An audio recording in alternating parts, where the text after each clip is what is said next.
stdio.h to include the standard input output functionalities. Here we have used printf function, library function. That's why we have included this header file. unistd.h, I have included sleep system call to give some halt to this program.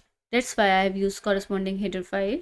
Int main for the execution, function execution, and return statement. Simple C program. I say this is the source code. Source code is basically human understandable file format. It is stored at disk, not executable. We cannot directly execute the source code. We need some executable format. It is understandable by the humans, by the programmer, but not by the machine. So we can say this at this stage, our program doesn't have any interaction with the operating system. Once we compile this program, gcc hello world dot, now we will get the output a.out, which is our elf file. This file is machine readable. It is a structured elf format data, but our program is still not running. Okay, let me show you this file format, file a.out.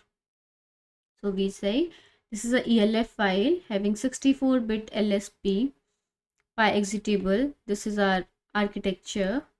This is dynamically linked by the library, this is the library, and corresponding to some private data of this file. Okay, now we will see how this library is got invoked. LDD a.out. We will see the libraries. Okay, GNU Linux GNU lib.so.6 got invoked by this, and this library is dynamically linked to our a.out. When we see what this elf file actually contain, okay, this is how why we are seeing this is a structured binary format. It has every information. Let me show you. This is all the information which is contained by the elf file. I will have a dedicated episode on the elf, but for now just understand the basics. So elf has elf header, which contain the necessary information of elf, magic number which is unique to every elf file, version, executable type, file sections, corresponding size. We have section headers. So dynamic, these all are the headers which are included into the file. Read only data, frames, arrays, dynamic data, bss commands, system libs, string tab, etc. These are the program headers where we have memory addresses, physical memory, virtual memory, and their corresponding offsets. Other than that, we have file size, mem size, flag lines, everything is which are required is in the program header. And then we have segment to segment mapping, which section corresponding to which segment. Init plt comes into section 03 like this. We have dynamic sections, some dynamic data. We have put a string, which is a part of glibc library. Put a string is to put the statement, like we have used printf. So printf from the glibc library, it is converted into put c. We have used sleep, so this is here, it got registered. All those in the global bind. From which library? glibc. So here we are saying, okay, that library got invoked. If you see, our hello world.c goes into file section. How the process got created and all those descriptors and constructors all are dynamically linked to this file. Apart from that, we have library start calling function, glibc, how it is called from this, which segment the memory got called. We have this /_ start. This actually call the main function. So start, inside the kernel we have start function which call the main. So main got called from bss start, like this. This is main system call, standard input and used. So whatever you are doing in a small source code, now you will see everything is structured, everything is in the binary format. Then only we will able to run the code. Otherwise not. There is not some magic is happening. Everything is in the structure format. Every libraries got invoked, corresponding sections, segments, everything is mapped to the source code. Then only we are able to get it. So all this information we have into the .elf file. So I hope you will get to understand, okay, how the library functions, how the main functions, how where is our source code is inside the memory. We will get every information from uh, while after reading the ELF format. What is in the ELF format? So we can say that ELF is a machine readable. Machine can directly read this. Machine understand these formats. It can read it. And very structured ELF binary format. But we cannot say if the ELF is in the disk that it is a running. It is still not running. We can say ELF is a blueprint for execution, not execution itself. Okay. Now comes the process creation. When you run the command ./a.out, I have already showed you. I will show you again. By this statement, strace ./a.out. Strace, we are tracing the system call. That's why we have used ./a.out. We are on the terminal. We are giving a command to the shell to run this process. How the shell will run this process? Shell will first create a process. So let me show you. When you give this command ./a.out, shell is command interrupter inside terminal. Shell receive the command and starts the program. Okay. So when the shell receive the program, it will first called fork system call. Shell is itself a program. It needs to be run after the execution of this a.out file. So when the fork system call not been called to duplicate the process, then what happened? Once the program will run, our shell will also die. As shell needs to be continue, it has to duplicate the process. So fork system call will duplicate the process. After the fork system call, it returns twice. One for parents. Parent is shell. And one for child.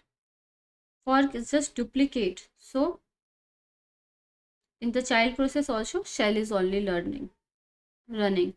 PID will be different. Process ID will be different, like some 112. It's PPID. PPID is 112, but its own process ID will be different, like 125. Anything. So now two process is running.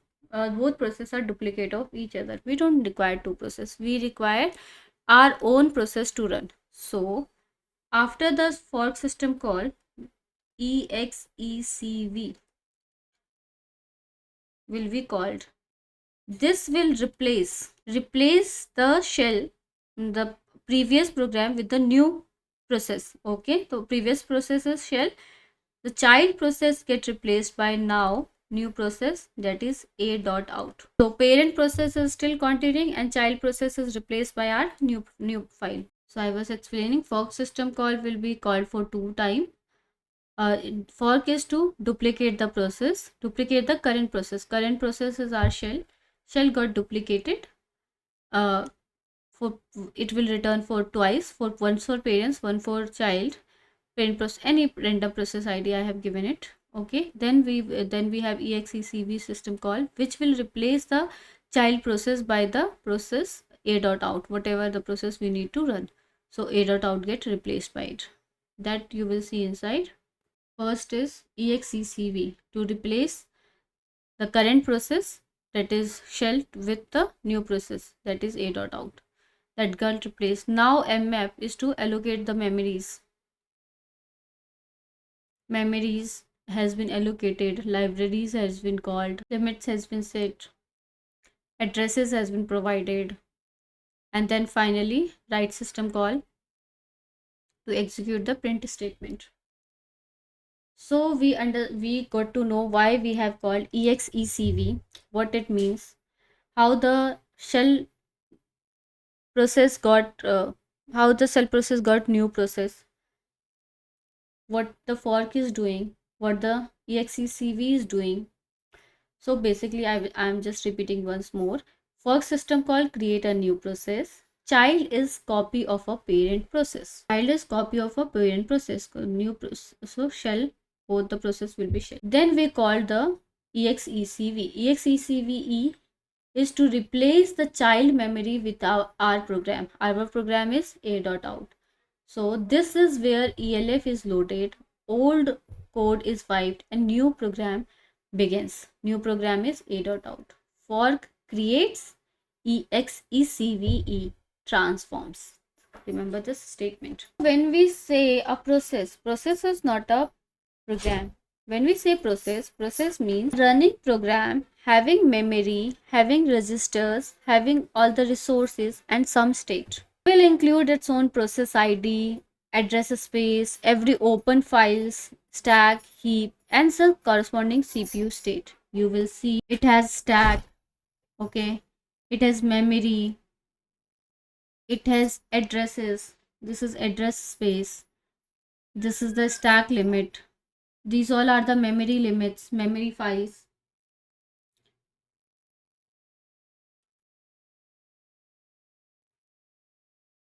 These are the libraries. So running program plus memory, including the registers, resources, and states.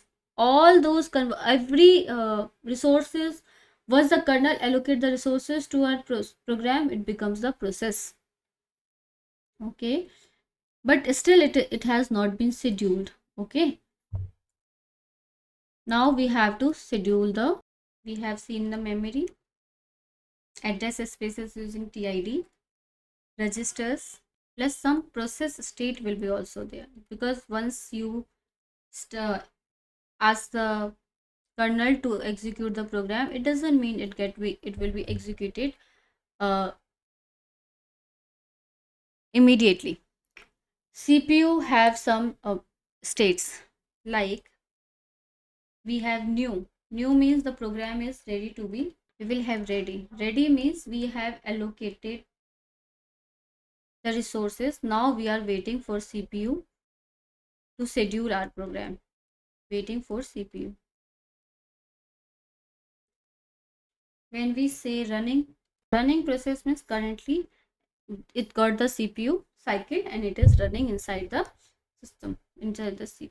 So waiting means waiting for some resource, IO operation or anything. One is sleeping, as with IO operations or waiting for something. Sleeping, like as we have used sleep system call, we will see the sleeping statement. So it is waiting for the clock system to get expired, then only it will work. So it is in the interruptible sleep state, not doing anything but still holding the CPU, sleeping state, waiting for the timer to expire. Terminated,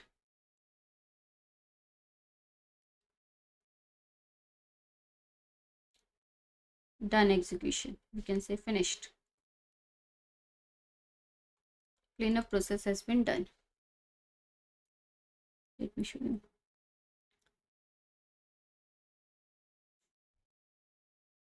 Now I'm running the a.out. Now this is in waiting state. You will see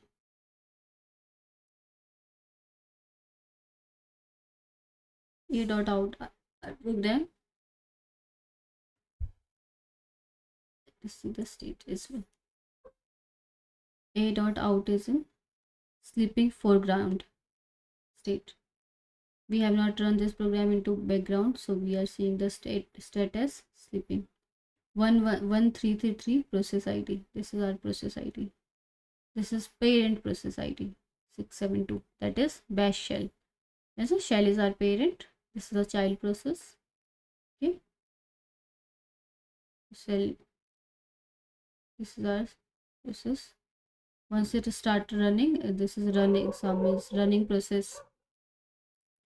So our program that is a.out, which is called by shell. So parent process is shell, child process is a.out, and currently it is in the sleeping state. If you see, the process has been done. Again, I will check. Don't have any a.out as it has completed the execution. It is in the terminated state now. It will not be shown in the process table. If you see in a bash, only shell is running. Our program a.out. So out of process state, current running process state. So these all are the different states. We can also check in the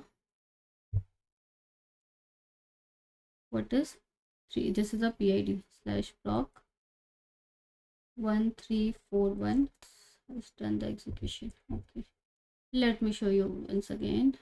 Okay, nothing.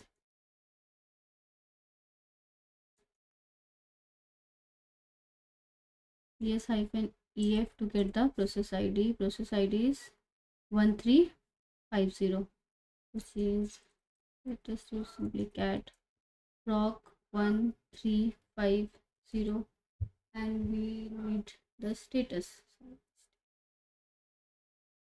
Status of this process ID is sleeping. What is the status of our process? It is in the sleeping state. These all are the very detailed information which I will explain in the episode where we are checking this process information in details. Okay, for now just know that how the states has, what the meaning of state, what how the states has been, how we can check the state, where we can check the state. Okay,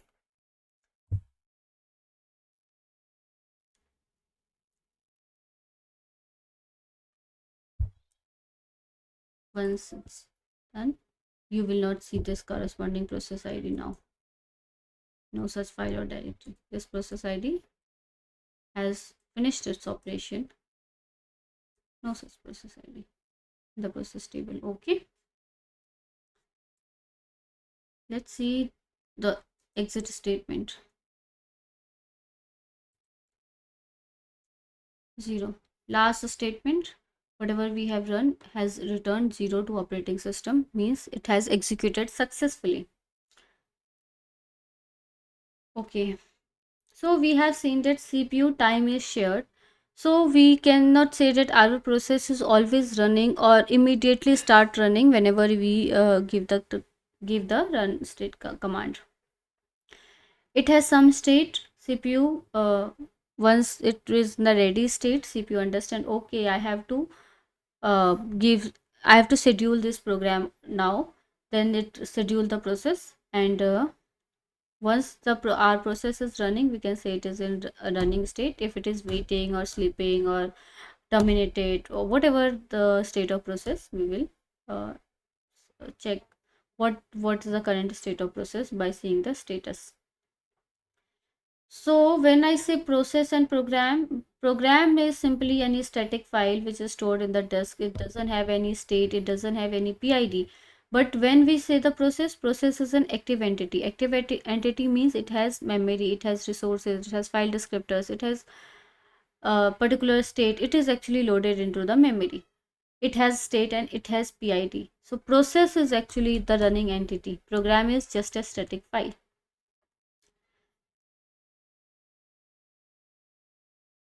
So when we say ki, okay, what happens when we are executing the program? Kernel schedules it, CPU execute instruction. If any system call has been triggered, any print statement or any library function has been called inside the our program, so corresponding system call will be triggered.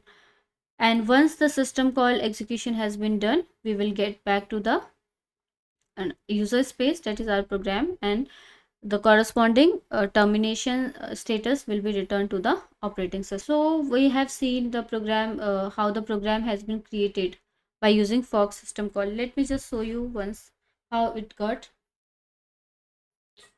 uh, exit, how it's exit, what happened when we exit the file. At the exit means termination. Kernel has allocated the resources, it will do the cleanup process.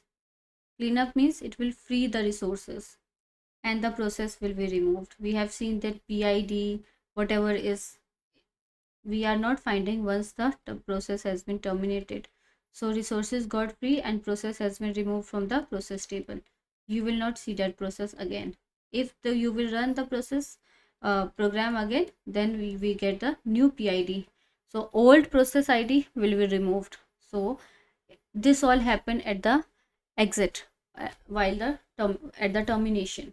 So I hope it is cleared how a program, how a source code become a simple program become a process, what happened, how it run inside the kernel, how it get the CPU time, and what happens when it terminate. This is the life cycle of a program, from getting birth, from the fork system call to replaced by the new image. After that, kernel allocate the resources, it get all the resources, it gets its own PID, PPID, status, and everything. Once the CPU schedule it and it start execution, once the execution finishes, it return back, it terminate or return back to the operating system, return back the status to the operating system. So once it exit, it free the resources whatever is allocated to them and remove the process from the process table and exit cleanly. This is how a program become a process. Any simple system call, any system pro sorry so a simple source code to run and perform any operation invokes the whole operating system. We have seen that in. So if I write in the simple statement, that will become the what we have seen. We have seen a code. Code means any idea. Your idea is to print a statement on the output screen. Then we get a ELF file, which is a structured binary format. ELF is basically blueprint.